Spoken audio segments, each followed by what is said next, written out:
ನನ್ನ ಹೆಸರು ರಾಮ್ ಬ್ರಹ್ಮಂ ಅಂತೇಳಿ. ನಾನು ವಕೀಲಿ ವೃತ್ತಿಯನ್ನು ಮಾಡ್ತಾ ಇದ್ದೀನಿ ಬಳ್ಳಾರಿಯಲ್ಲಿ. ಬಳ್ಳಾರಿ ಅಖಂಡ ಜಿಲ್ಲಾ ಹೋರಾಟ ಸಮಿತಿ ನಡೆಸುತ್ತಿರುವ 26 ದಿನಗಳ ಅನಿರ್ದಿಷ್ಟ ಮುಷ್ಕರದ 26ನೇ ದಿವಸ. ಇದು ಸರ್ಕಾರ ಮಾಡುತ್ತಿರುವ ಬಳ್ಳಾರಿ ವಿಭಜನೆ ಏನಿದಿಲ್ಲ ಅದು ಅವೈಜ್ಞಾನಿಕವಾಗಿದೆ. ಇದು ವೈಜ್ಞಾನಿಕವಾಗಿಲ್ಲ. ಯಾಕಂತಂದರೆ ಈ ವಿಂಗಡಣೆಯಿಂದ ಬಳ್ಳಾರಿಯನ್ನು ವಿಭಜನೆ ಮಾಡುವುದರಿಂದ ಪಶ್ಚಿಮ ತಾಲೂಕುಗಳಿಗೆ ಯಾವುದೇ ಉಪಯೋಗ ಇಲ್ಲ. ಖಂಡಿತವಾಗಿಯೂ ಪಶ್ಚಿಮ ತಾಲೂಕುಗಳಿಗೆ ಇದು ಅನಾನುಕೂಲತಿದೆ. ಅವೈಜ್ಞಾನಿಕವಾಗಿ ಪಶ್ಚಿಮ ತಾಲೂಕುಗಳನ್ನು ಯಾವುದೇ ಬಯಸಿಲ್ಲ ಅವರು. ಪಶ್ಚಿಮ ತಾಲೂಕದವರು ವಿಭಜನೆಯನ್ನು ಬಯಸದೇ ಇಲ್ಲ ಅವರು. ಯಾಕಂತಂದರೆ ಬಳ್ಳಾರಿ ಜೊತೆಗಿದ್ದರೇ ಅವರಿಗೆ ಅಭಿವೃದ್ಧಿ ಆಗುತ್ತದೆ. ಹಾಗಾಗಿ ಪ್ರಸ್ತಾಪಿತ ವಿಜಯನಗರ ಜಿಲ್ಲೆ ಮಾಡೋದ್ರಿಂದ ಪಶ್ಚಿಮ ತಾಲೂಕುಗಳಿಗೆ ಯಾವುದೇ ಅಭಿವೃದ್ಧಿ ಹೊಂದುವುದಿಲ್ಲ, ಅವರಿಗೆ ಗೊತ್ತಿದೆ. ಹಾಗಾಗಿ ಅವರು ಯಾವುದೇ ಒಂದು ವಿಭಜನೆಯನ್ನು ಬಯಸ್ತಾ ಇಲ್ಲ. ಅವರು ಬಳ್ಳಾರಿ ಅಖಂಡ ಬಳ್ಳಾರಿ ಜೊತೆಗೆ ಒಂದು ಇರಬೇಕಂತಂದ್ರೆ ಒಂದು ಉದಾಹರಣೆ ಹೇಳ್ತೀನಿ.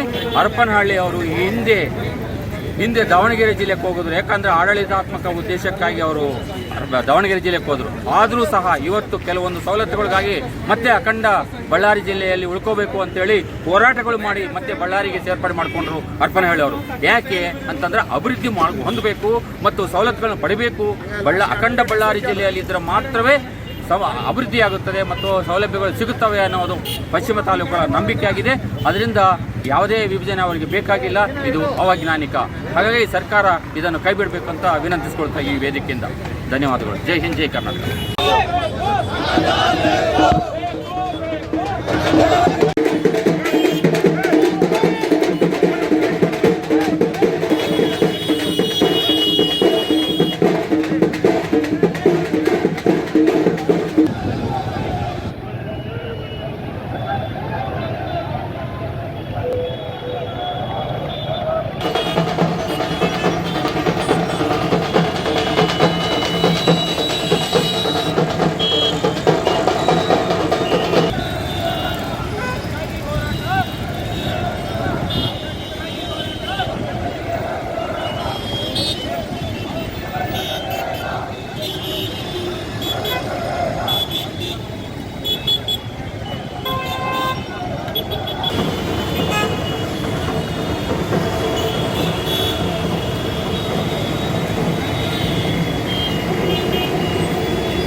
ಸರ್ಕಾರ